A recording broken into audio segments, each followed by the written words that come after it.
that classroom, there is a God, and yet I'm him.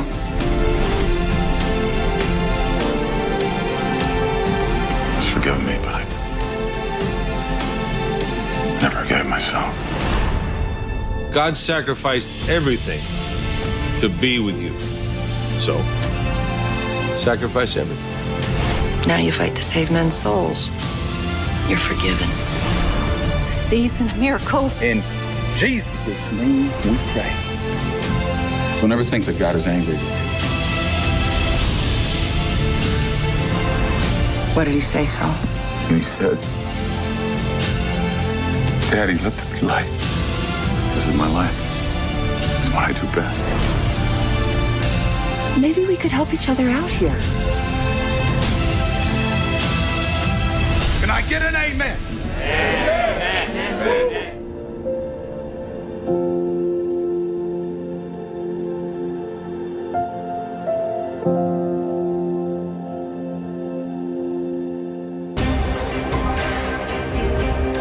Welcome to Worldview Matters, discussing controversial issues, discerning current events, defending biblical Christianity.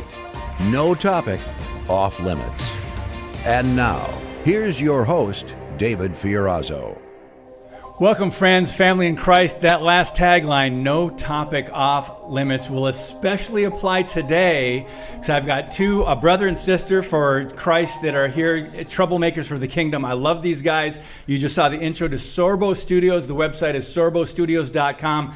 We have them, we've talked to them individually, but we have them for the first time in studio. They're in the great state of Wisconsin for a few days. Kevin and Sam Sorbo, welcome to Worldview Matters. Good to see you. Thank you. It's great to be here. It's tough, always tough being a Viking fan coming in this part of the country. No, I asked you if you're going to go to Lambeau. You're going, well, you just can't do it yet. Just can't quite do it push yet. Anyway. But I'm a fan of our conference.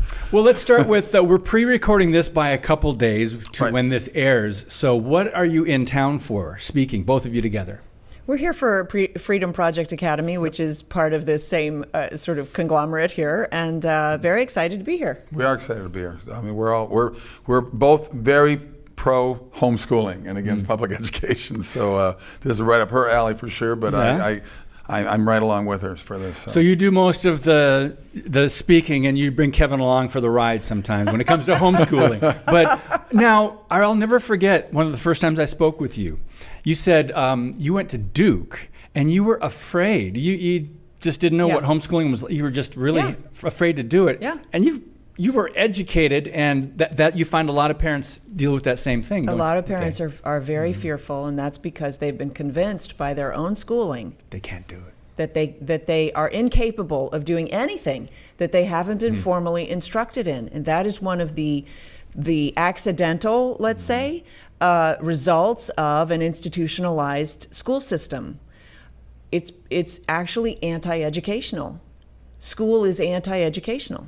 I got to say, I'm stealing this from her because I love it, and I've used it against other people when I'm doing my own speaking events or pro-life and other things like that.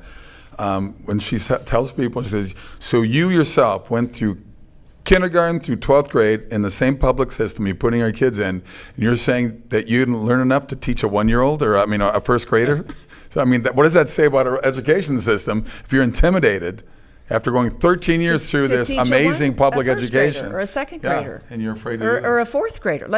It sort of boggles the mind if you really sit and think about it, but of course we've been trained not to think. So what does that say about the education system? We've been trained not to think. Yeah. Yes. Well, and oftentimes what to think, meaning social justice, activism, and all kinds of stuff that are anti-Christian. They're taught a lot of lies. Yes, but they're And not ideologies. thinking, right? They haven't been taught to think those Critically things. thinking. They've been taught to know certain things that aren't true, and not think about them. Because the mark of a good education, I think it was Aristotle said the mark of a good education was the ability to entertain a thought without losing your composure, in a sense, right? So you can think about something and still hold that it isn't true. But our children today can't do that. They get so frustrated to understand that someone else has a different thought than they do. They need a safe space from that person. Wow. That's not education. Wow. How did we get here? Safe spaces. in colleges, coddling That's right. university students at that level. We've turned them all into victims. goodness. Well, it's and that's our insanity. schools It's that have insanity done of the Well, mainstream media. It's insanity of what's going on in schools and we've been teaching. I mean, you're looking at the teachers now that are 35 and younger. Those are the ones who were brought up right at the beginning of this whole crazy progressive thought pattern, you know, and look where we are. 35 and younger. So we were talking before we got on the podcast. I remember Jay Leno going out to a graduation at a high school, I think, maybe college, but I think it was high school, and he would ask kids basic questions about our history or about government or the three branches, and people could not answer. And here we have now, these are leaders and these are university professors and they're running businesses. And so what you have to understand is that our school system is a grand experiment. It's only been around about 120 years. Before that, we self-educated. We were all homeschooled. We were all self-taught. Our founding fathers were homeschooled. Pretty brilliant men. Yes. Right? Pretty brilliant guys. And we did everything. Okay, that's the American legacy is we did everything. If you needed to build a barn, you built it. And you got your neighbors and they didn't know how to build a barn, but somebody did and they figured it out, right? Grow your own food. Now after 120 years, we can't even do academics. And the reason we can't do academics is because you can't teach academics apart from character. Well, we gave up on character in the 60s when we took the Bible out of schools. And we took prayer out of schools. And we took morality out of schools. If you don't have character, you don't have any reason to learn it. There's no purpose to your life without character.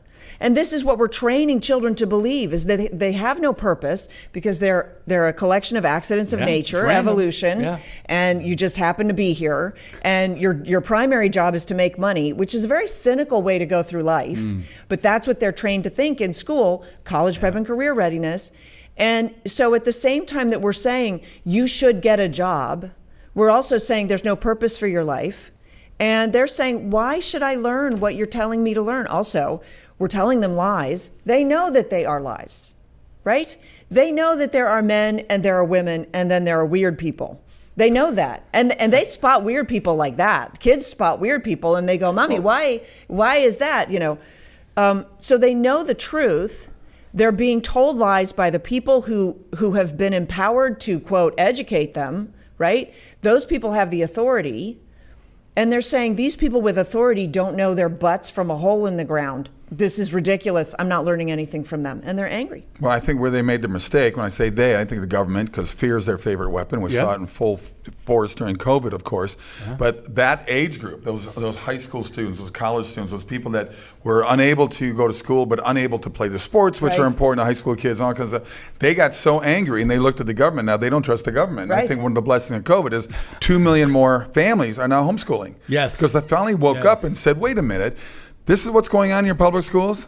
Honey, we got to stop using public education as a babysitting tool for our kids, because it's insane what is going on in those schools right now, and still going on, but a lot of people woke up. It's child abuse. I really, it's you say it's insane, it's child abuse, because it's on purpose. It's on purpose, by design. Well, the teachers loved it. The educators loved it. They took time off. I know, it was the one time. They didn't want to go back. It was the one time I was on the same side as the teachers' unions. Don't bring the kids back to school. Please don't bring the kids back to school. That's pretty good. That's funny.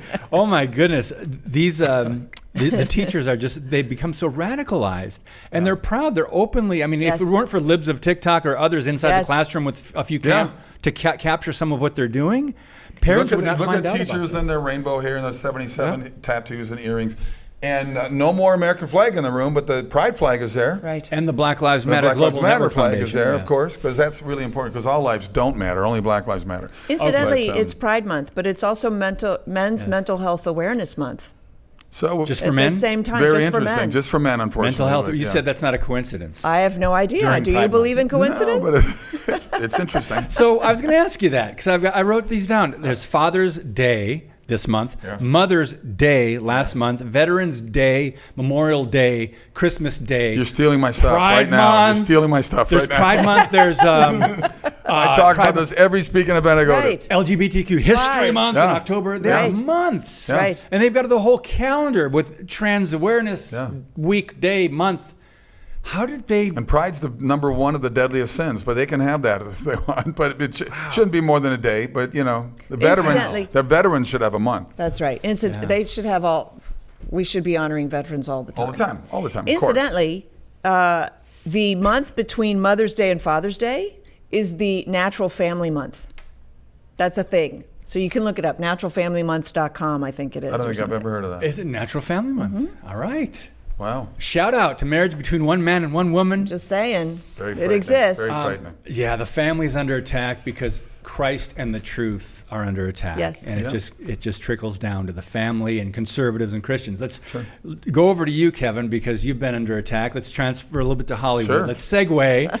Because I want to ask you about some of your recent projects, the latest projects. But what you went through is, to a lot of us watching, infuriating. The discrimination, cancel culture I'm referring to.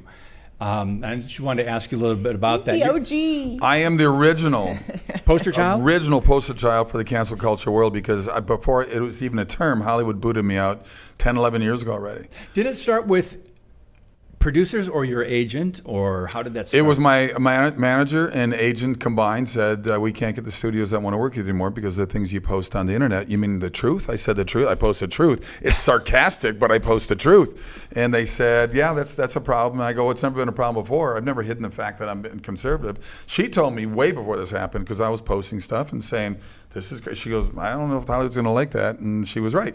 But I just said, enough is enough of this. I got tired of the BS. I got tired of the lies. I got tired of what they're trying to force down us. I said, why can't we have both sides of the issue here to talk about these things? I never had a problem being a conservative in Hollywood before, but when Obama took over, it slowly graduated towards that, because he's the one who brought racism back, right? I never thought of racism before that. Yeah. I really didn't. Yeah.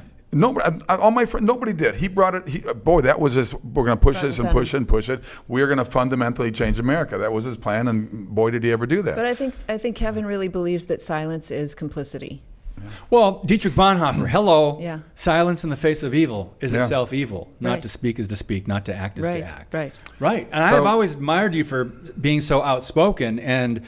In this day and age. And by the way, the preachers of tolerance are some of the most intolerant people around. In Hollywood. Oh my goodness. They're always screaming for that. During COVID, right? Don't question the science. That's what science is. Science questions itself all the time. That's right. That's literally what science is. It's just insane. But Sam and I looked at her and I said, I wasn't that angry about it. I just said, I love this industry. Let's do the movies that we want to do. Let's do movies that Hollywood used to do. So we formed Sorbo Studios. Mm-hmm. We're very fortunate, very lucky to raise money enough to do maybe a movie a year, but all these other independent producers come our way as well. Yeah. And I shoot 3-4 movies every single year. So I'm glad you guys are keeping busy. Because you're very talented. But we are always looking for funding. If you want to fund a faith-based movie, we're your guys. Good point. And I was telling Kevin before we got on, we were talking about this in the green room, that the movies have come a long way when it comes to quality. Yeah. And just they're so well done now. Christian movies. Yes. Yeah. Well, he did the first one. So the first unabashedly Christian, Hollywood caliber, faith-based movie was What If? Which I told you about earlier. Same writers that did God's Not Dead. God's Not Dead, for whatever reasons, exploded. It was amazing, word of mouth, and that's what we need. We don't have big money to promote all these movies. We shoot $3-4 million budget movies, and we don't lose money for our investors. And then these movies get out there, and you hope for word of mouth. What If? I mentioned to him already. I said it's going to be back in theaters this summer. In theaters. It's going to be back in a movie that was came out 12, 13 years ago is coming back out again. Can you tell us the premise again? It is a story about a guy that. He sort of loses the way. He's always been a believer. He never stopped really being a believer, but he never became a practice of his belief. He got caught up in the money world and became a takeover specialist. He left his old girlfriend, who was going to be his fiancée, behind. All these years have now passed by, and he is visited by an angel in the form of John Ratzenberger. I saw that a couple months ago. Yes, that's it. It's a wonderful movie. It was replayed on. He's given a chance to have that the road God intended for him. Reverse It's a Wonderful Life. Oh, and that's one of my top 5 all time. Yes. It's a Wonderful Life. Yeah. Okay, so I saw that. I thought, wow, this is very interesting. John Ratzenberger is hilarious. I think that sort of started in a sense, this idea, and it was Dallas Jenkins who directed it, who did a phenomenal job, and that was the film that people could look at and go, oh, you can actually make a good, compelling Christian movie. It doesn't have to be schlocky. Without being in your face, without being, you better believe. And so the same guys came and they did God's Not Dead, and somehow they just unlocked the key for promotion. And so that movie was the one that really made the records. Yeah. And then people were like, oh, you can do like a really good, And so that's what we do.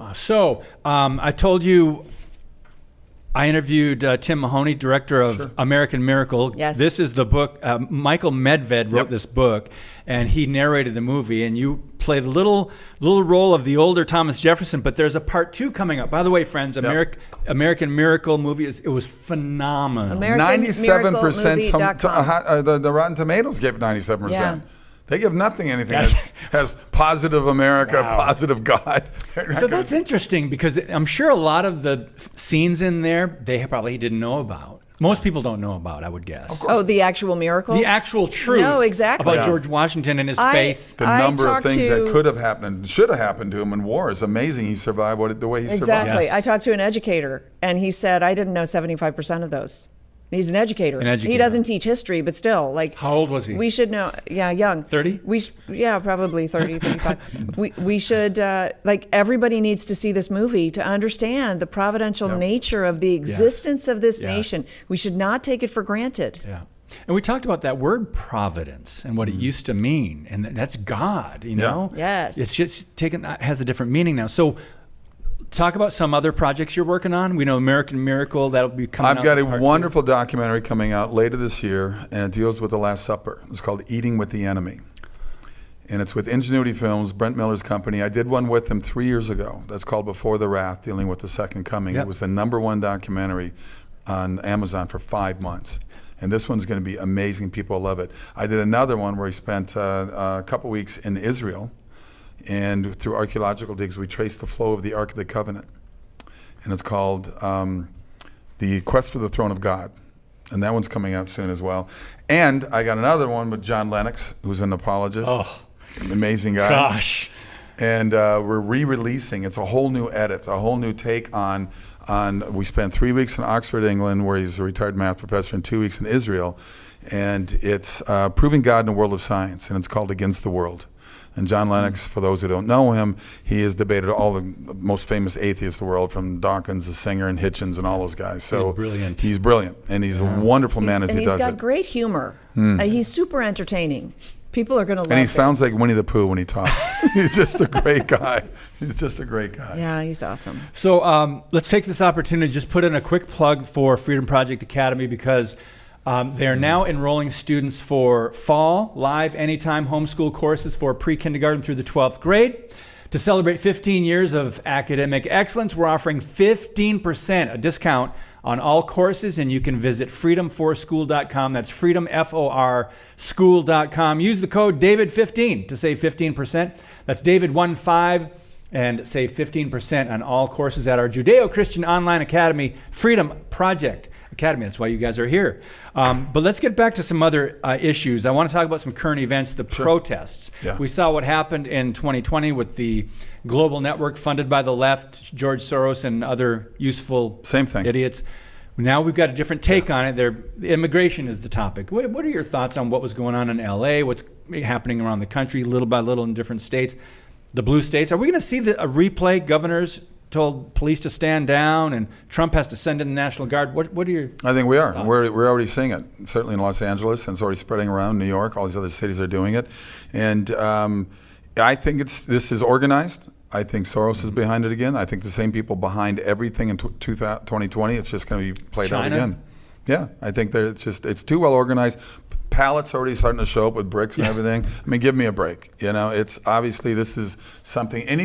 Look, the Democrats don't have a plan in place. Their only plan is to get rid of Trump. They don't care if it's detrimental to destroying America. They don't care. Create a crisis, the Cloward-Piven strategy. Mm-hmm. Create a crisis. This time it's immigration. They try to overload the system, and now the protests are But it's very funny because the protesters were burning the American flag. Yeah. And then that hit the news, and people were kind of upset about that. Like, why are they burning the American flag, but they're saying they want to stay here? So now they're handing out to the protesters American flags and saying, "Hey, don't burn the American flag, like, because you want to stay here." So I posted that same thing on my X account. I said they're running around waving their flags from Guadalajara and Mexico and all kind of stuff. If their countries are so amazing, go back. Right. Why are you protesting going back? Did you come here to turn us into a third world country as well, or do you want to follow the American dream? The problem that they face is because they are protesting and, in essence, turning it into a third world place, they get no sympathy. No. The protesters will get no sympathy. So they have to figure out a different strategy, but they don't have that in their playbook. And if they're throwing rocks and frozen bottles of water and everything to the police, they have to protect themselves as well. Yes. Wow. What Do they I ought think to be something doing worse is is going to like happen now? Yeah, graduating magna cum laude or summa cum laude and saying, I graduated and I invented the cure for cancer and I'm an immigrant and I'm illegal, right? Then we go, wait, maybe we should keep some of these illegal immigrants because, but as long as they're destroying the streets, destroying cars, burning cars in the middle of the street. But they're openly saying all the time, go back to where you came from and come back legally. It's true. You're more than happy. It's They're true. not saying we're going to kick you out forever. That's right. Come back legally, like my descendants did. Like a lot of the Mexicans that I knew through different places when we lived in LA, telling me the same thing, saying they were angry about it. They're angry, saying I came illegally. Well, isn't that interesting? I came legally. Right. Why am I not getting an iPhone? Yeah, and that's why Trump seems to continue to increase in that demographic. Hispanic and it's just amazing. Blacks, Hispanics, immigrants. So isn't it the perfect storm? We saw how bad Trump got attacked in his first 4 years, and then we had the Biden administration, all the chaos that they created. We know, thanks to Curtis Bowers and many others who have done great documentaries, there are communists here. It's not just Democrat socialists. There are communists in America who came over 100 years ago and got into the higher education. To be clear, Democratic socialists are communists. Okay, it's all the same. One and the same. Yeah. And we've got a media that covers for them. You know what? So we understand. Go ahead. Socialism is the kinder, gentler way to communism. Communism typically demands a bloody revolution. Socialism is the softer, gentler revolution to achieve the same ends. So they are interchangeable. Yeah. And that's why you can use all these interchangeable words for the left. Right. Democrats, it's all socialists. one thing. And the media, the same thing, unfortunately. You can't believe the media. I love Media Research Center. By the way, aren't you doing a trip to, was it Norway next year? We're doing Norway. Tell us about that. We did it last year. We're doing it again this year. And I think people can join us still. Yeah, so it's at the end of August. And actually, if you use the code KLOVE, I think you'll get a discount on your ticket. Yeah. But it starts at the end of August. It's a cruise, Media Research Center. So let me just say, it's the coolest thing because oh my gosh, it's a blast. You're on the boat. You're going to see Norway, but when you're just at sea and there's like nothing to do, you have this great conference to go to. Oh my goodness! And so it's all and conservatives. Yes, Joe Concha. Joe's going to be there. Who else? Dana Lash is going to be there. I mean, me. We're both speaking. I'll be there. Brent Bozell, of course, will be speaking as David well. Bozell also. Yeah. Lots of great people. I think it's 2025 Alan media. West is going to be there. Alan West. Yeah. Now, did your parents are from Norway or? Yeah. My grandparents are. Okay, and they made it to Minnesota. My mom and dad are first generation, and I'm second generation. By the way, SorboStudios.com. If you go to the events page, you can find that, but you can also find our trip to Greece, which is at the end of the month of September. And we still have a few spaces this year. And of course, on the last day, we're going to Mount Olympus because it was Hercules. So we got to go visit That's Mount awesome. Olympus. A lot of photo ops there. Yeah. You going to grow your hair out for that one? No, I still have the costume, but I'm 20 pounds lighter in those days. So. He can't even pack it. It's a heavy costume. It's a heavy costume. Oh my goodness! So a lot of other trips, but I love Media Research Center. They're great. You've written books. I've written some books. I started blogging because of the bias in the media and the lack of truth. Yeah. That's why I started blogging, and then I started writing books, and I just hammering the media because I could not stand. I mean, just recent headlines. At the Media Research Center, 93 mostly peaceful protests. That too. 93% of all stories that are about Trump or anyone in his administration are negative. 93%. 3%. And we lack the discernment because we were schooled and not educated. Yep. We lack the discernment to read between the lines to see that. You don't, because you can see it, right? Yeah. Also because you expose yourself to truthful sources, and then when you see the CNN report, you're like, oh, I see what you did there. Here we go again. But so many people can't. Yeah. And that's why these are so important. Media Research Center, what you guys are doing, raising awareness about these things.